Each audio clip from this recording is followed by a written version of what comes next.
Every day I see you is a fine day.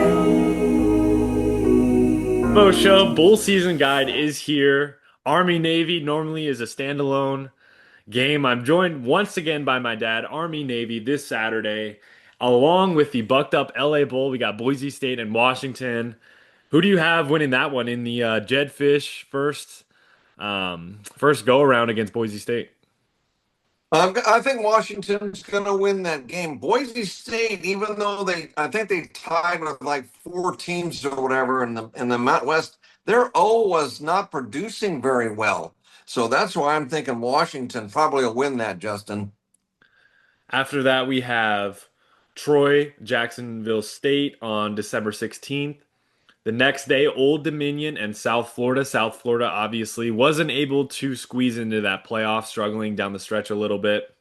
And then I did want to give a shout out to two universities that were able to secure a bowl bid in their first season in the FBS, and that is Delaware and Missouri State. Delaware goes up against Louisiana in the 68 Ventures Bowl, and Arkansas State will versus Missouri State in the Xbox Bowl. One of the things that I did want to bring up before we get into the real heart and the real meat of the bowl season is a lot of these teams have were declining bowl bids. It really was a pinball effect and a domino effect of Notre Dame getting very upset that they did not make the college football playoff, even though they did lose to Miami in a head-to-head matchup, and the committee honored that, and Miami was able to secure that bid. I think the ACC really needs to work on their tiebreakers because I think Miami not being in the championship game at 10-2, while a 7-5 Duke squad, even though Duke was able to win that game, I think Miami really needs, or the ACC rather, really needs to work on their tiebreakers because that was a huge fluke. And I think the committee, I really am curious on your thoughts on the college football committee and Notre Dame complaining, and do you think expansion to a 16 team playoff is the issue, or do you think that there's always going to be complaints, whether it's the BCS, whether it's the 4 team, whether it's the 12 teams? Do you think that's just kind of how college football is, or do you think some changes need to be made? Yeah, Justin, I think so because when we first discussed this 12-team playoff last year during our warm-up show in August, I think it was, I said, people got to be a good sport about this and know there's going to be some close calls. And Notre Dame was a little upset. And see, if the tiebreaker had been Miami and take the highest ranked team, not get real complicated, just highest ranked team, then they would have gone because then James Madison would have got the bid and then Notre Dame would have gotten that last bid. So because Duke got in there is what bumped Notre Dame out, and so Notre Dame was really upset about that. But again, you got to be a good sport, and they should have taken that Pop Tarts Bowl because all they're doing, they're not hurting the playoffs or anything. They're just hurting their fans because their fans have missed out on a really good trip.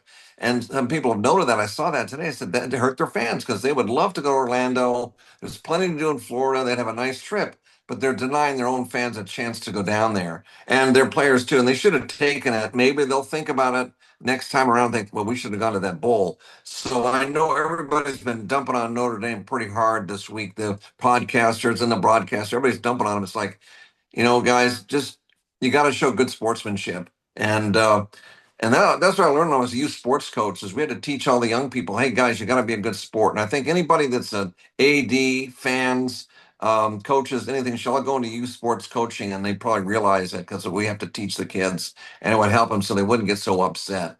Yeah, for Notre Dame, I think obviously they have the whole television deal. They're not joining a conference, things like that. But I do think that they would really benefit from joining the ACC. I think they are in the ACC and all other sports, if I don't stand corrected. But I think the issue is there's always going to be change in college football. We've seen it with the NIL, we've seen it with the transfer portal. There's always change. This is not the same game that we love. It's not the same game that our parents loved. It's not the same game that our grandparents loved. It's much different than it was even in the 90s and the early 2000s. So it's always changing, and I think the fans need to be ready to adapt. But I do think that college football does need a commissioner. I think that we need a singular, maybe not a Roger Goodell type person, but somebody like that was able to facilitate all of this and is the voice of reason because the college football committee changes every couple of years. And so there's never really a chance for fans to pinpoint, okay, this is what the committee's doing, this is the trends. It changes all the time. Sometimes they favor head to head more. Sometimes they favor maybe there's a little bit of SEC bias or Big Ten bias, but it just changes all the time. So I think there needs to be a commissioner. My choice would be Nick Saban. I think he is the greatest coach of all time. Obviously, he still has ties to Alabama, but I do think that he is professional enough to be the voice of reason. I do think it needs to be a former coach or athletic director because they know the ins and outs of it. And Nick Saban, obviously, he's a legend, and I think he's well respected. So it needs to be somebody well respected with experience on the field, in the trenches. So that's kind of our Rombo show spiel on all of that. I did want to get some of these matchups. I was curious to some of your thoughts. Myrtle Beach Bowl, we got Coastal Carolina on that turquoise field. I know that we had some battles with them on the baseball field, so that'll be really fun to watch that game. That's Friday, the 19th of December between Kennesaw State and Western Michigan. Kennesaw State 10 and 3 on the season. They have a chance to get 11 wins on the season, and Western Michigan is able to with a win in that game get 10 wins on the season. Memphis and North Carolina State in the Gasparilla Bowl.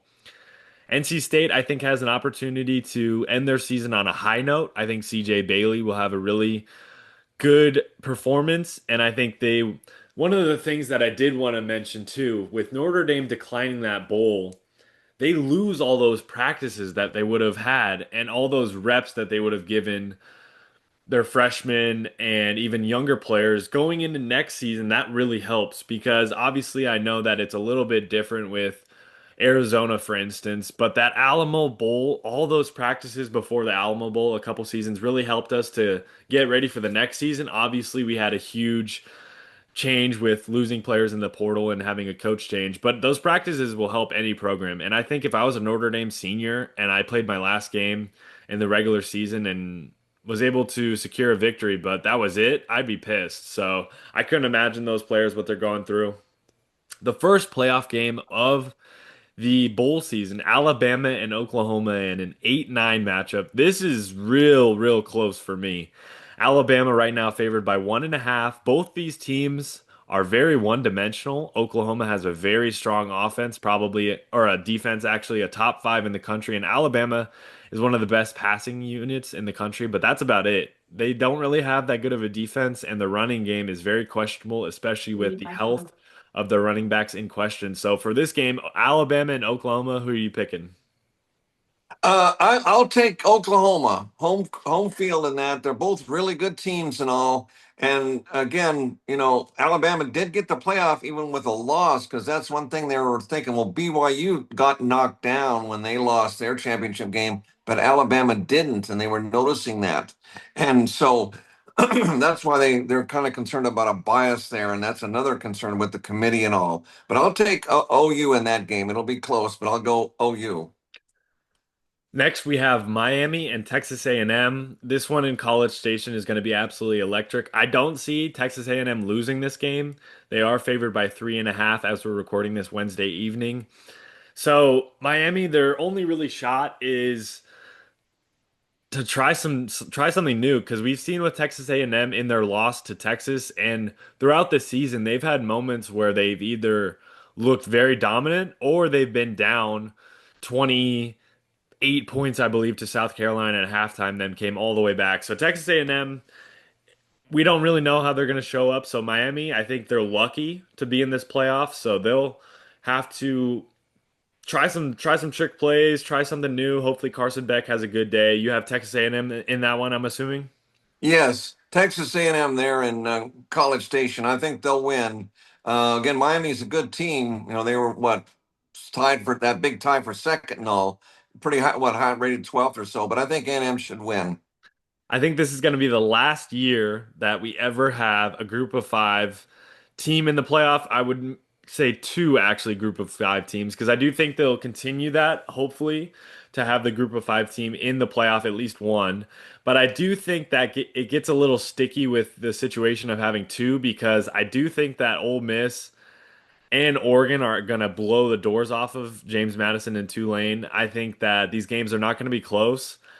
17.5 is the spread for Ole Miss, and 21.5 is the spread for Oregon. I just think that the group of five, I truly think that, I know you don't love the segregation of it, but I truly think that the group of five should just have their own playoff. I think that the FCS has had a lot of success with their playoff. We saw a couple weeks ago, I think it might have been last week, North Dakota State, number one in the country, was upset by Illinois State in a really crazy game. And so that takes up a certain corner of the viewing audience, and FCS has their fans. I'm sure in Montana they're having a lot of fun watching the Grizzlies in Montana State. But I just think that the group of five, these teams don't belong. Tulane and James Madison, they just don't have the talent. They don't have the resources that they do have in Autzen and in Ole Miss. But what are your thoughts on the group of five? Do you think that they should have their own playoff, or do you think they should continue just having one and then maybe not two in the future? Because this year was kind of a fluke. But what do you think about the group of five? Well, yeah, Justin, it's probably going to be that way. But if they can make a game of it, you said 21 point approximately. If James Madison and Tulane can make a battle of it in their games, but if they get blown out, then they maybe do something like that. But it'd be hard to split them because it's all FBS. So it might. The trouble is the group of five may file a lawsuit, Justin, and that because I believe they went into open court to make sure they got a bid. So you got to keep them together because they would fear a possible lawsuit. Some other games going down this slate. We have Washington State and Utah State in the famous Idaho Potato Bowl. I believe this is at the Boise State field, so it'll be blue turf Monday, the 22nd of December. And then Christmas week, we have a lot more bowls on the slate. Toledo, Louisville in the Boca Raton Bowl, Western Kentucky and Southern Mississippi in the New Orleans Bowl. UNLV and Ohio. UNLV, a 10-win season for that program. I know they lost a lot of people in the portal, a lot of players in the portal, but they've really turned it around there. And I think the coaching staff at UNLV is doing a really great job. We do have Christmas Eve. We have a special treat before Santa brings the presents in the morning. We have California and Hawaii in the Hawaii Bowl. Hawaii, an essential quasi home game, although California is favored by 1.5 points. Who do you have in this game? And what are your thoughts on Sagapola Tele staying at Cal Berkeley and not hitting the transfer portal as a star freshman at QB for the Bears? Oh, that's right. Didn't their coach get fired, right? Justin Wilcox? Then he got canned. So, but him sticking around is pretty good, even though they lost their coach. But Cal was remarkably a good team. And because they were supposed to be down near the bottom in the ACC and they pulled up and beat some big teams. And I think they can win that bowl. And then hopefully they find a good coach and all. I think Sagapola Tele is a southpaw Fafita. I believe Fafita is up for a Polynesian Player of the Year. I think he's in the top 10. I'm hoping he wins it. I'm not really too familiar with the Polynesian players across the country and the college landscape, but Fafita is our guy. He's led us to the promised land multiple times. Hopefully, we'll get it done. We're almost at the Holiday Bowl, but we do have a couple games I did want to mention. Central Michigan and Northwestern in the Game Above Sports Bowl. I'm not really too familiar with that bowl. I'm not sure which one that represents. We have different sponsors every single year. It seems like the Arizona Bowl used to be the Barstool Bowl, and now it's Snoop Dogg. We'll get to that one shortly. New Mexico, Minnesota. Florida International and UTSA was able to make a bowl, so shout out to them. They're in the First Responder Bowl. Saturday, December 27th. Your post Christmas slate is a lot. There's a lot of games on that Saturday. Saturday, the 27th.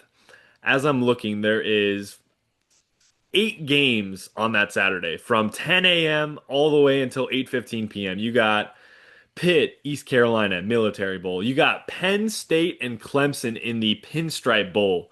Penn State barely squeezed in at 6-6 and Clemson at 7-5. These two teams we thought we were going to meet in the playoff, but they're meeting in the Pinstripe Bowl. Who do you like in that one? Clemson favored by a field goal at 11 a.m.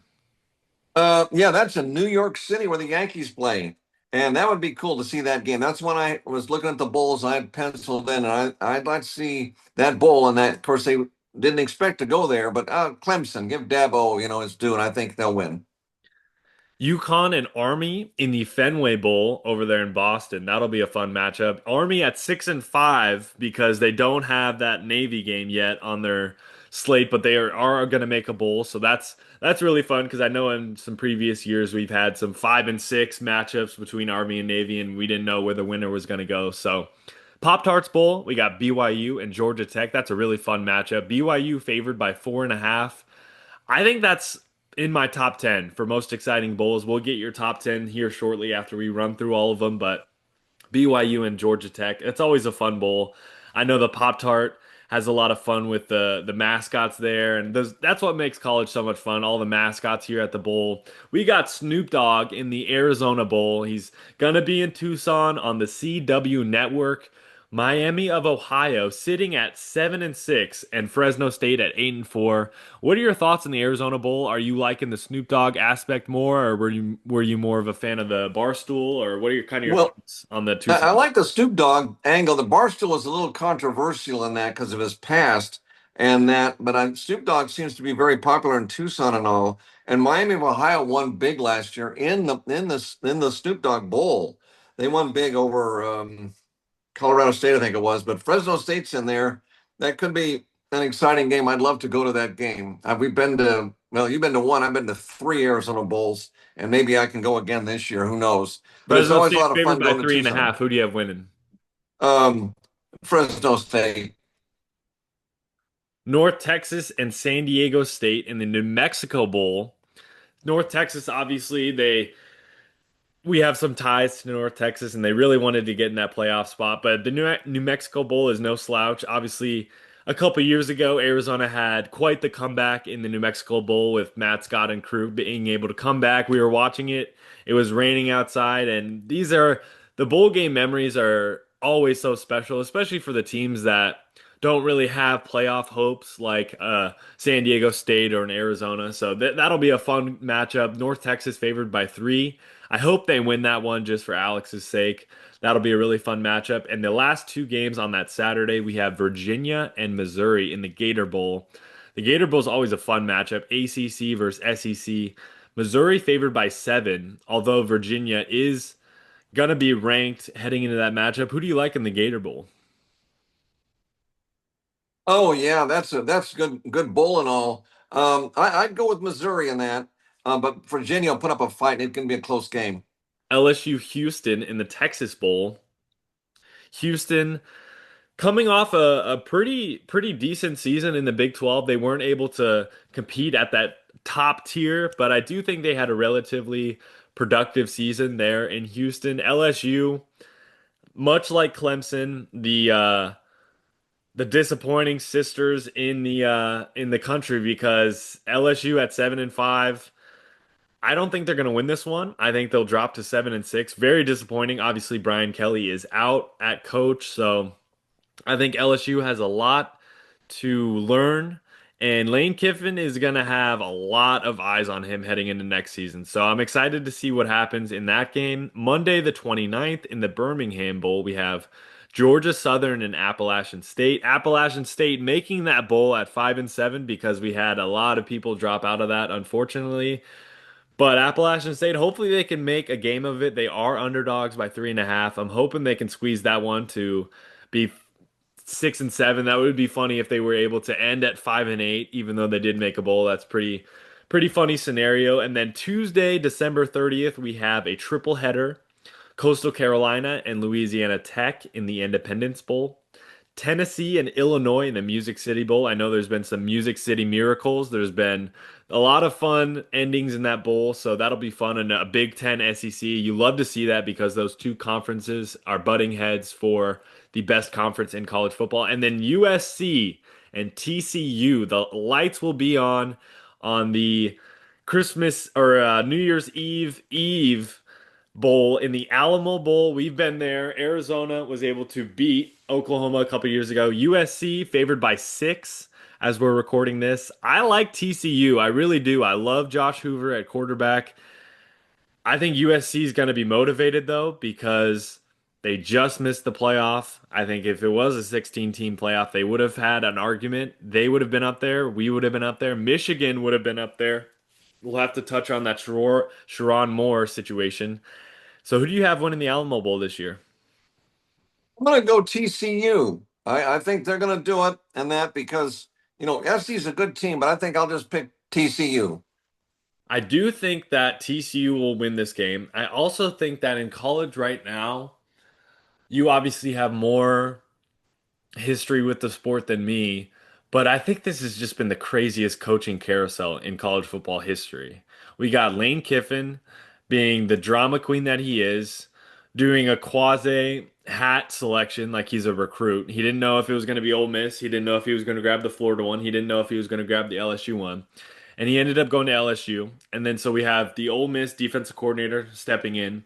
We have Michigan out of nowhere firing Sharon Moore for breaking team violations. He did have a relationship with somebody on staff, which is frowned upon. So he is out at Michigan, and Michigan is one of the biggest programs. They won the title 2 seasons ago. Obviously, Jim Harbaugh is now in Los Angeles with the Chargers, and Michigan. That's a huge job, and a lot of these jobs have already been filled. You got the Tulane coach, John Summerall, who posted a picture on Twitter in half Tulane and half Florida gear. And his bio right now says that he's the head coach at both because he has to coach Tulane in the playoff, but he's going to be at Florida next year. So you got Billy Napier taking the job at James Madison. You got a bunch of these guys moving around. It's just so crazy.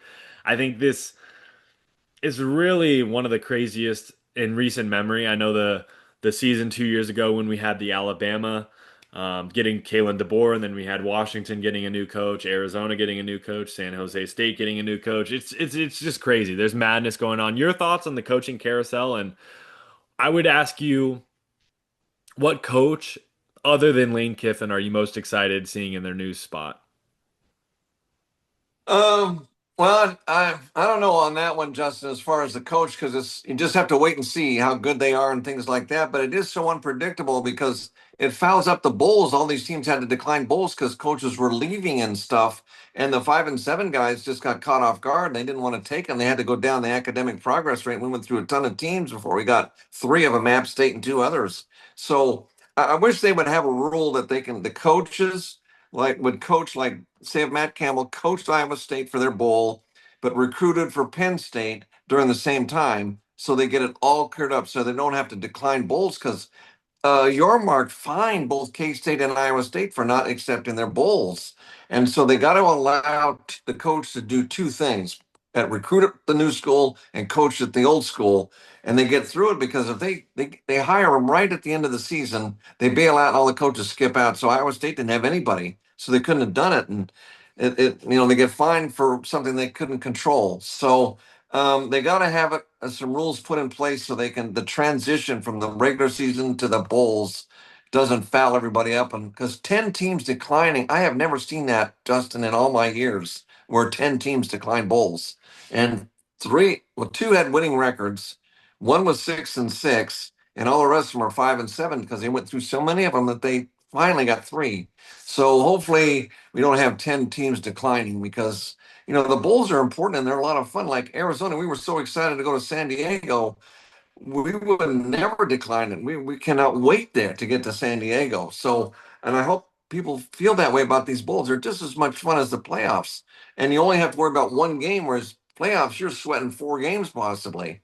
And bowls just one and you have fun. New Year's Eve, we have a So, yeah. huge slate of games. Iowa and Vanderbilt in the ReliaQuest Bowl. I do think Vanderbilt is going to blow the doors off of Iowa. I truly do, especially because I do think that Fernando Mendoza will win the Heisman with Diego Pavia being the backup, the second place. I think they're going to have a lot of steam coming off of that. I think Vanderbilt favored by 5.5. I would double that. I think they're going to beat Iowa by 2 touchdowns. Obviously, Iowa's defense is going to be hopefully causing some chaos if they want to win that one. Sun Bowl, Arizona State, Duke. Duke coming off that ACC championship, which they had a quite the victory over Virginia. Whether they should have even been there in the first place is another conversation. Arizona State, a max exodus in Tempe.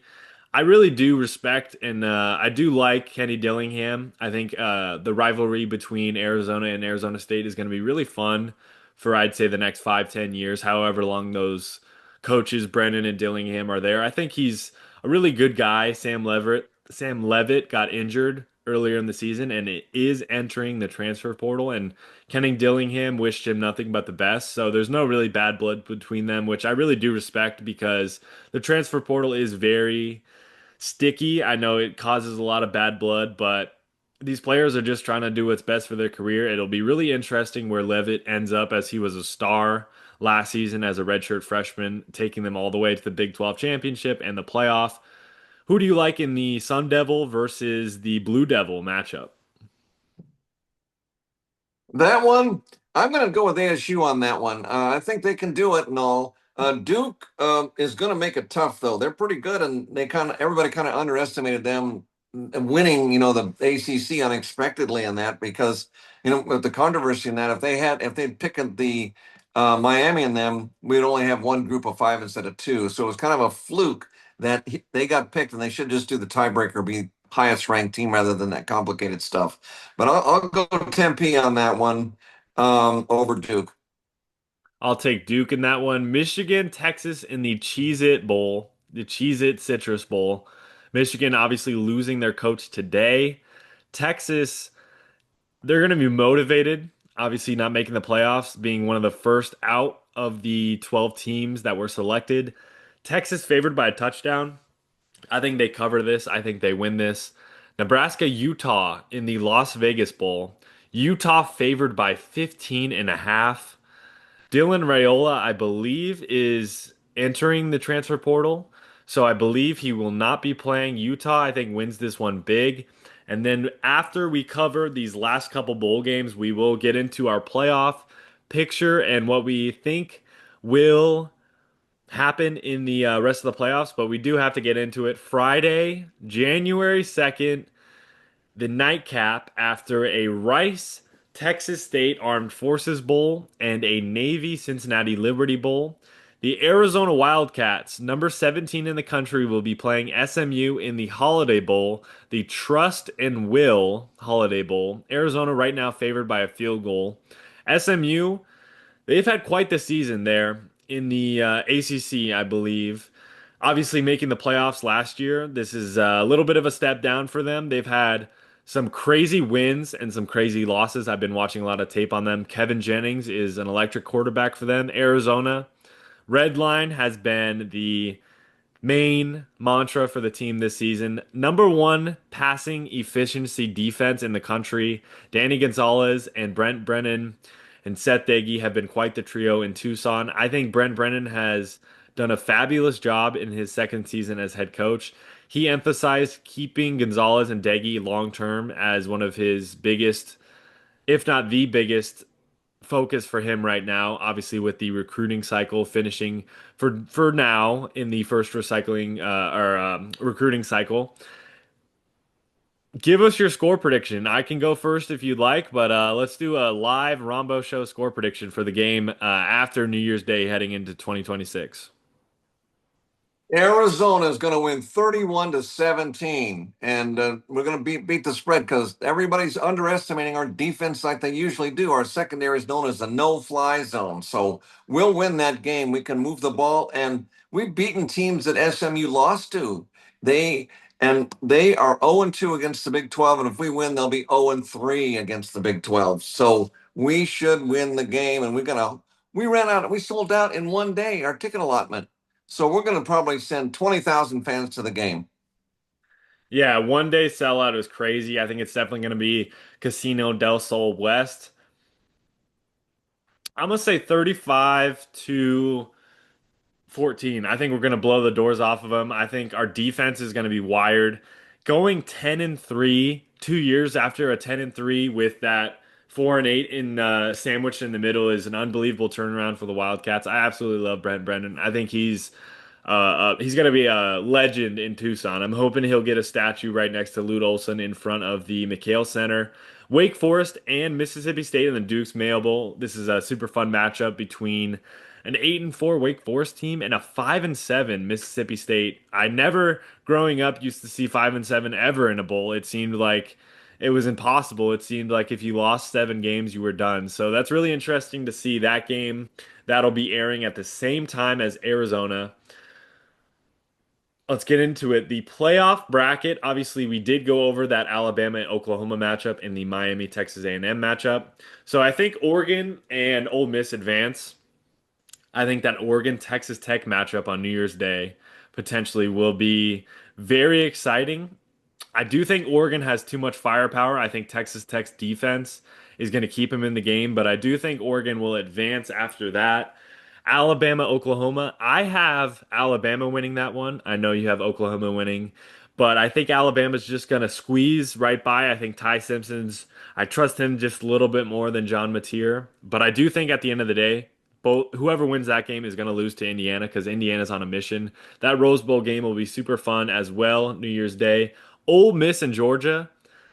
I think it would have been a lot more fun if Lane Kiffin was still coaching. I think Georgia takes that one. And then Ohio State and Texas A&M I think will survive against Miami. So it'll be Texas A&M and Ohio State. I think Ohio State and Indiana are on a crash course for a rematch in the national title game. Spoiler alert. So thus, I think Indiana beats Oregon and Ole Miss beats Georgia for a matchup January 19th between Ohio State and Indiana. I love Kurt Signetti. Ryan Day's an absolute stud in Columbus. He's a legend. I really want to go with Ohio State winning that one because it's really tough to beat a team twice in a season. But Kurt Signetti's on a crash course. Give me Indiana 28-24. Indiana wins the national championship. Scotty, your reaction and give us your thoughts. What are you thinking on this playoff? Where am I wrong? Well, I mean, every prediction is good, Justin, but I think Texas Tech's going to win the whole show. They have really got a team, and they poke that ball out just like U of A. They're a bunch of ball hogs in there, and they hit so hard they'll knock it out. And they got a good O and a good D, and I think Texas Tech can crash the party and then give the Big 12 a little respect. And all those other teams could do it, but are they in the opposite bracket with Indiana? No, Texas Tech would have to play Indiana in the semifinals. Okay, so then they'll play in the semis and They would play in the play Peach the Bowl on the other ninth. bracket. Yeah. Huh? It would be Texas Tech and Oregon in the Orange Bowl if you have Oregon winning, and then Indiana in the Rose Bowl versus probably Oklahoma or Alabama. And then Okay. the Peach Bowl would be Texas Tech and Indiana if what you're saying is what's going to happen. And then Georgia, whoever wins in the other matchup, will play in the Sugar Bowl. And then Ohio State will play in the Okay. Cotton Bowl. So do you have Okay. Georgia and Ohio State playing each other in the semis then? Okay. Yeah. And then it'll be Texas Tech against we'll go Georgia for the national championship and Tech's gonna take it. Wow. I sense a little Big That's 12 some I bias, thought I'd but drop a bomb. at Yeah. the end of the day, Arizona would get a good chunk of that money. So that would be huge for the program, especially with that $60 million deal happening for the Wildcats. I think it's super exciting in Tucson. There's great things happening. Arizona basketball is number one in the country. They have a huge game against Alabama. I believe it is in Tuscaloosa. Yeah, or yep, it's in Birmingham, Alabama. It is in the Legacy Arena at a community college. It's the CM Newton Classic. That's a huge matchup for the Wildcats. They beat Auburn. I don't know if you saw that game by 29 points last Saturday, and Auburn was the 20th team in the country. So the Arizona basketball, the Arizona football squads are playing their tails off. I think Brent Brennan and Tommy Lloyd, that might be my favorite combo ever in Arizona history of basketball and football head coach. Who was the football coach with Lute Olson? Was it Tommy? Well, there were several. There were Okay. several because he coached for so many years, but like of course Rich Rod was pretty good and all. And you go way back to like Dick Tomey and yeah, he was back then when Dick Tomey was around. You probably have to go Tomey and Lute Olson, So Tommy Lute probably. Olson is one. Do you think Lloyd Uh, and Brennan will be number two eventually? if they stay long enough, yeah. Because I'd If say they stick around. I'd say the only ones competing with that. I mean, Sean Miller and Rich Rod maybe. I guess Tommy Lloyd and Jed Fish, but they just weren't there long enough. I think it could have been that, but Jed Fish obviously his wife and daughter don't want to be in Seattle. You know where is a nice community? Tucson. Tucson's pretty nice. I think Brent Brennan, he's getting the red carpet. I think we got our guy. I love his enthusiasm. I know that there was some concerns the first year just about if he was fired up enough, but I think he has that fire in him.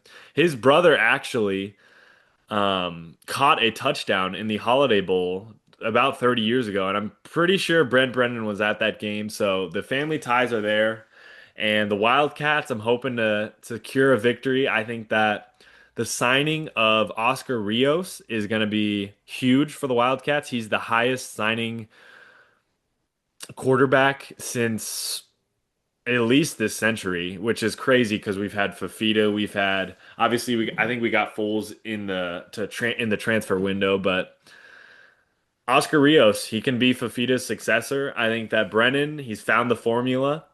I think finding athletic guys is huge, especially on the defense, especially with adding in new guys, but also the leaders. I think Dalton Johnson and Genesis Smith and Traden Stukes has been huge. I think Tay Brown also, he's been really good at middle linebacker. And then the offense, you have Fafita, hopefully, for another season. Just load him up with weapons. You had Mahdi. Craig had a couple huge plays. The receivers, just load them up with some speedsters. Obviously, we might have to try to get like a McLaughlin type tight end that we can consistently go to. Obviously, Gronkowski guy would be huge as well. So Arizona, your thoughts moving forward? I'm sure you're happy. A 10-3 season hopefully will be the final game. Hopefully will put us at 10-3. So your thoughts are you just over the top excited? Do you think that I mean other than getting shut out or something, I think this is going to be pretty much a successful season. Oh yeah, the we're flying along pretty good and all, and hopefully they can stick together and the Holiday Bowl really are prepared because Brendan builds up the other team every week, so they're always ready to play, and they should be ready to play against SMU because they are a good team and all. But I think we can take them because we're clicking on both sides of the ball really good and all.